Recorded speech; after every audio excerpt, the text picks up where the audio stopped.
I've always known my dad to be the oldest child in his family. He's always there for my grandparents to do whatever they need, and I see the way that his sister, my aunt, and his cousins look up to him. While I have never known any other reality, every once in a while I am reminded that it hasn't always been this way. You see, my dad was not always known as a responsible older brother. He was actually more commonly known to be the rambunctious counterpart to his book-smart, high-strung older brother Joe. The reason I use the past tense is because my dad was just 16 when he lost his 17-year-old brother to a freak rock climbing accident. Being 20 years old now, I cannot imagine how losing my brother would forever change my life and perspectives. My dad is such a happy and positive person now, I often forget that he endured major grief at such a young age. While I cannot equate any experience in my life to what my father has gone through, I'm curious to hear his story about grief and how he's been able to find joy after such a traumatic experience. As the last half a year has turned the world upside down, I find myself experiencing joy, but also sadness and disappointment that I could have never anticipated. In hearing my dad's experience, I hope to gain a better understanding of how joy can exist even in the midst of one's darkest time.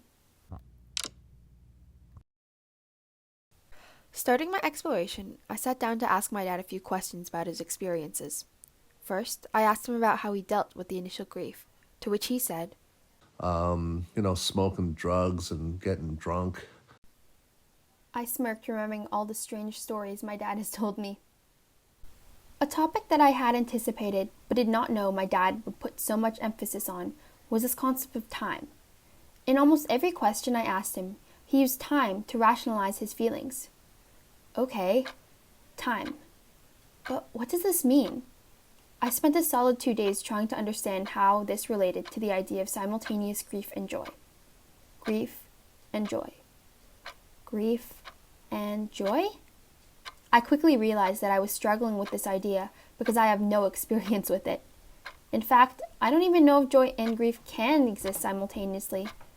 So I did what any 20-year-old in a time of confusion would do. I turned to the internet.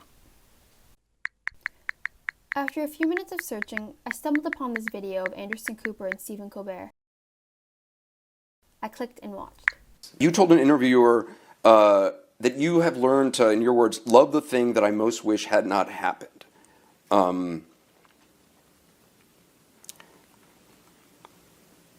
I remember. You went on to say, "What punishments of God are not gifts?" Do you really believe that?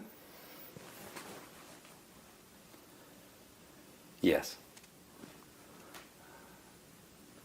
It's a gift to exist. It's a gift to exist. And with existence comes suffering. There's no escaping that. Watching the video, I could hear similar sentiments to what my dad had said in his recordings. I feel that if everything went smoothly, everything just kind of felt okay. I think the impertinence of life wouldn't be evident to me. And I think it's a good way to learn that early in your life that things aren't forever and that you have to value every second that you live. And sometimes it's a good reminder to take and embrace things that are happening right now and not always just be planning for the future because the future might not come. There was one thing that really stood out to me after comparing the two clips. Both of them echoed the perspective of being almost grateful for this past experience and using it to shape their present perspective on life. I thought this was interesting because I've struggled with these ideas of fate and destiny. Since I was little, I've been obsessed with the concepts of psychics and horoscopes, constantly trying to make sense of my future through mediating aspects of my life in the present. Listening to both my dad and Colbert, I'm starting to understand that grief is not static. It's a dynamic emotion that shifts through time. And you might be thinking, well, of course it does. The further you get away from grief, the less painful it gets. And while yes, I agree that the initial pain of grief does wear off over time, there is always an element of pain no matter how much time goes on. The difference is what you do with that time. Joy might not exist simultaneously, but it can be a result of what you do with your grief. For my dad, it was naming my brother after his brother. But it also doesn't have to be some grandiose gesture. The simplest act of using grief to motivate daily gratitude shows how it can be turned into something positive. Throughout my exploration of joy and grief, I've noticed that my conclusion can be boiled down to a singular idea that is applicable to anyone going through difficult times. And that is that we as individuals can make the most of our situations. This is not to say that one should not go through grief or that there is no reason to grieve, but instead shed light on how there's a choice with time to use that pain and turn it into something joyous. And so now, I leave you with this song, which just happens to be the song that my dad often says reminds him of his brother, as a reminder that when it comes to grief and sadness, time is always on your side.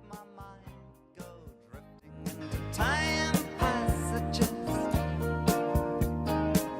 yes, go falling in the fading light. Time passages, buy me a ticket on the last train home tonight.